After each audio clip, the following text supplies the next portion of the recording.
How to write a hit comic script, or just in general, how to write a hit comic. The 8 key points and step by step guide by yours truly, Lord God.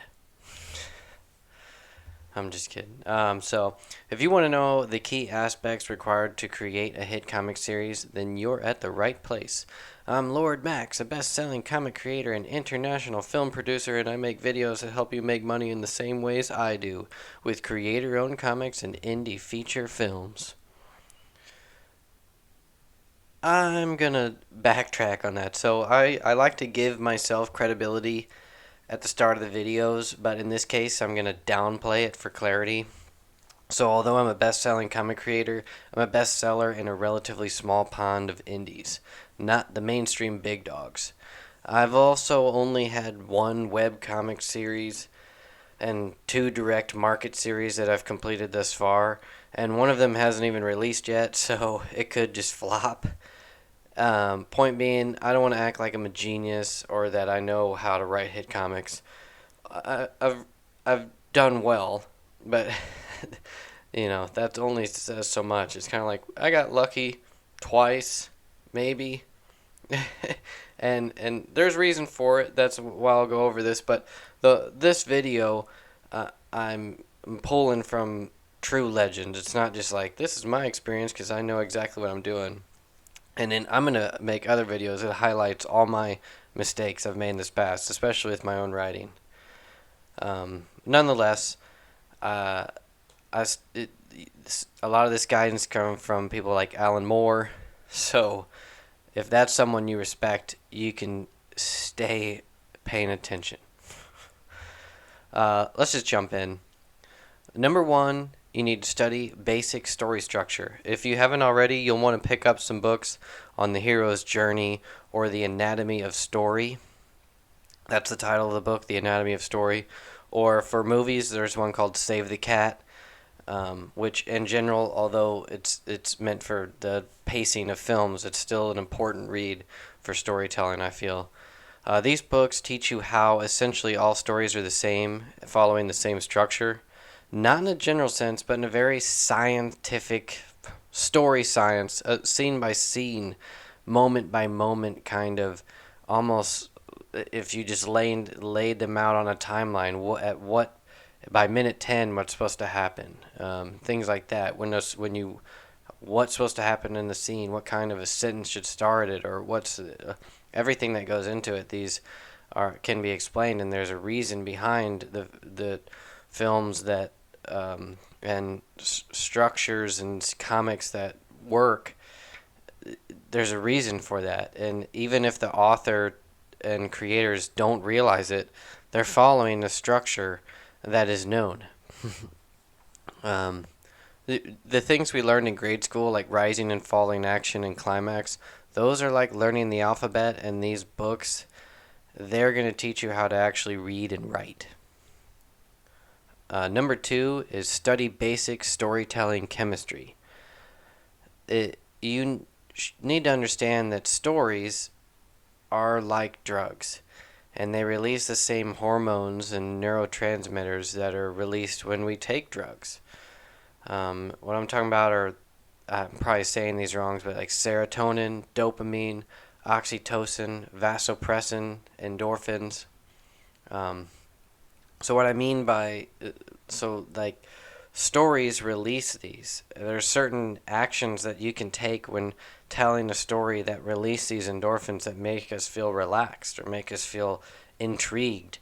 And that's like making a good example is just understanding that when you're watching, that you're empathetic for a character. So when they're sick and sad and hurt, and struggling, we feel that, and we like to root for the underdog kind of thing because it's releasing chemicals in us. Like, for example, suspense and cliffhangers release dopamine, and they make you feel focused and intrigued, just like when you take cocaine. And when you feel empathy for a character, that releases oxytocin, which makes you feel calm and relaxed, like that of painkillers. You can learn all about this in a TED Talk that's titled The Magical Science of Storytelling, which I'll leave in the description. And there's other things, if you look this up, the chemistry of storytelling. Number 3 is you'll want to read the best.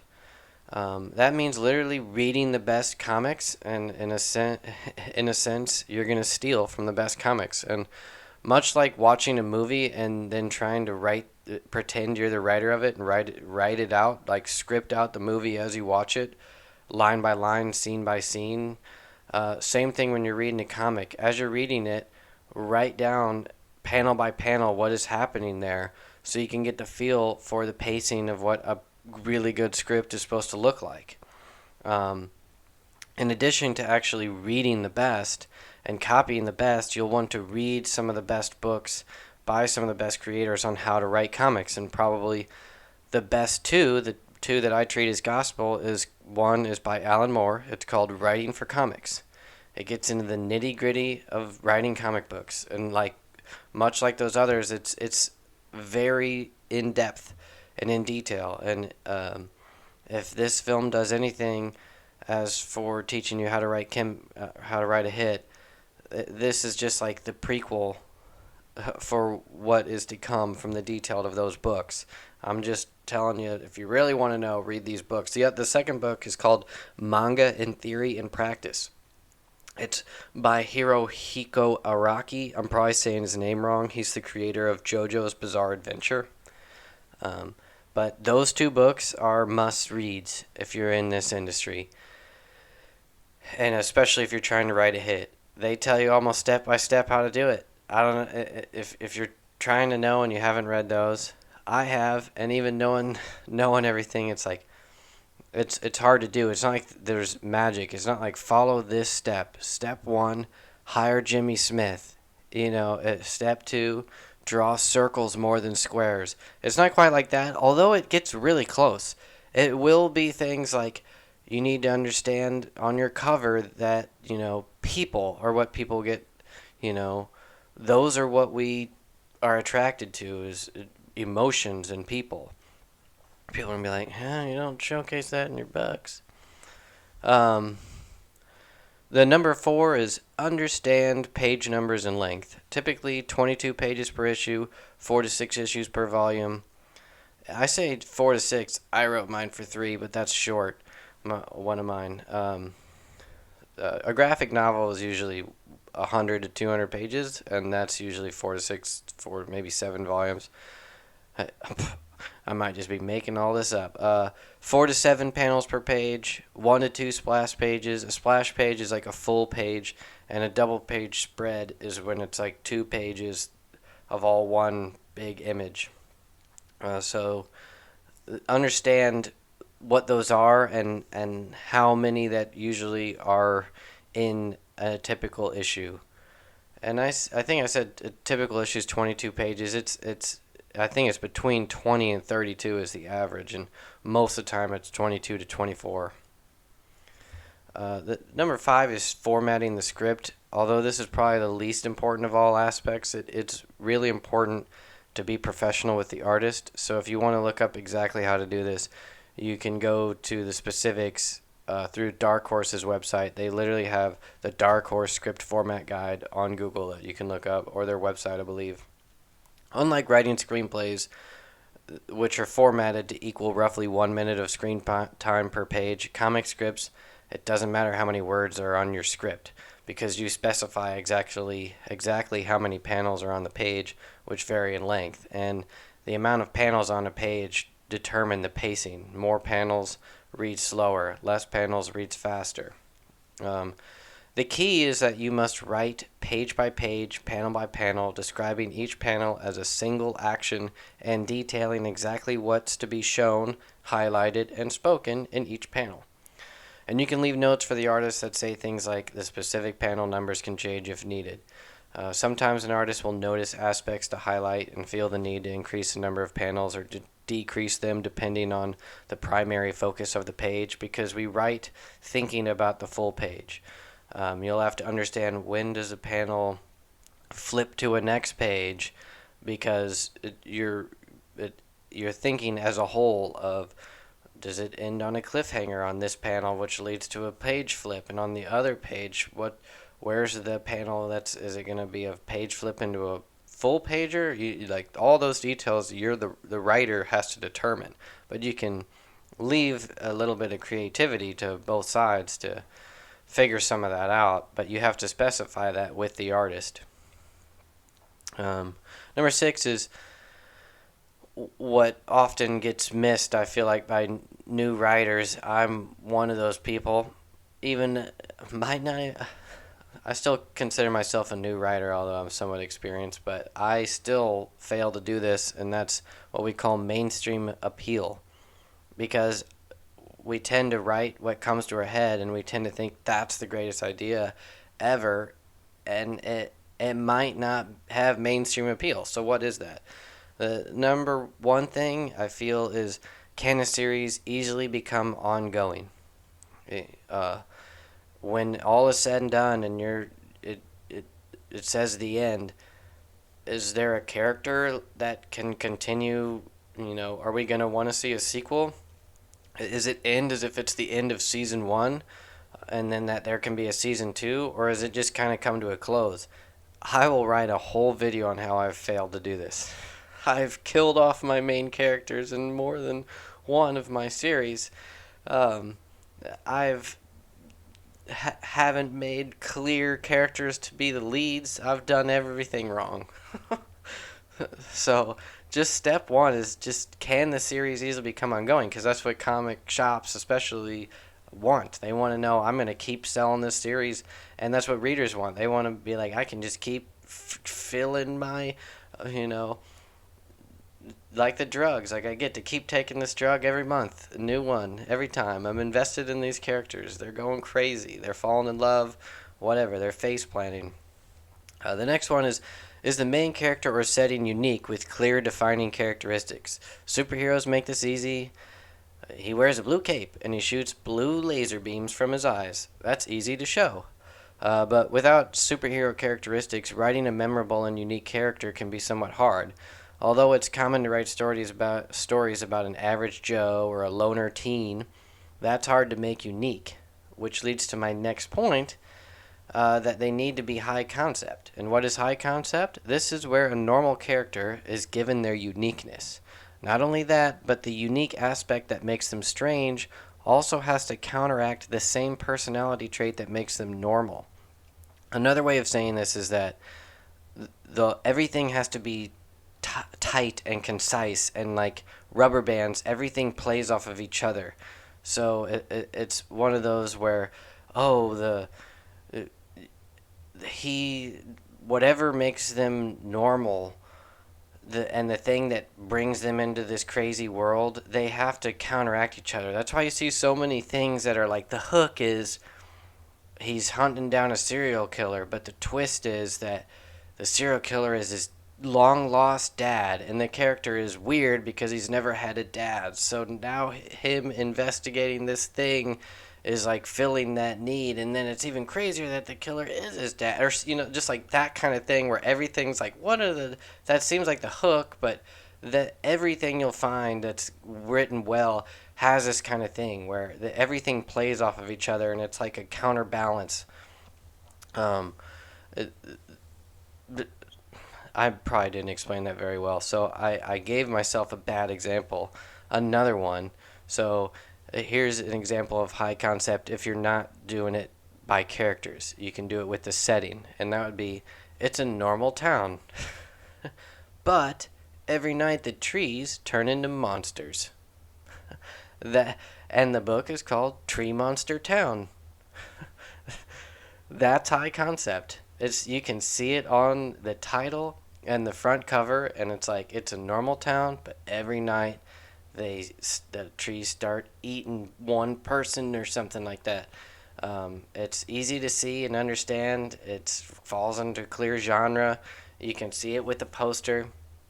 And then you just add a character in there that somehow, like, he is somehow hates trees or whatever. A tree killed his dad, or whatever it is. You get what I'm saying, I think, at this point. I'll move on to the next. The other key thing is called marketability.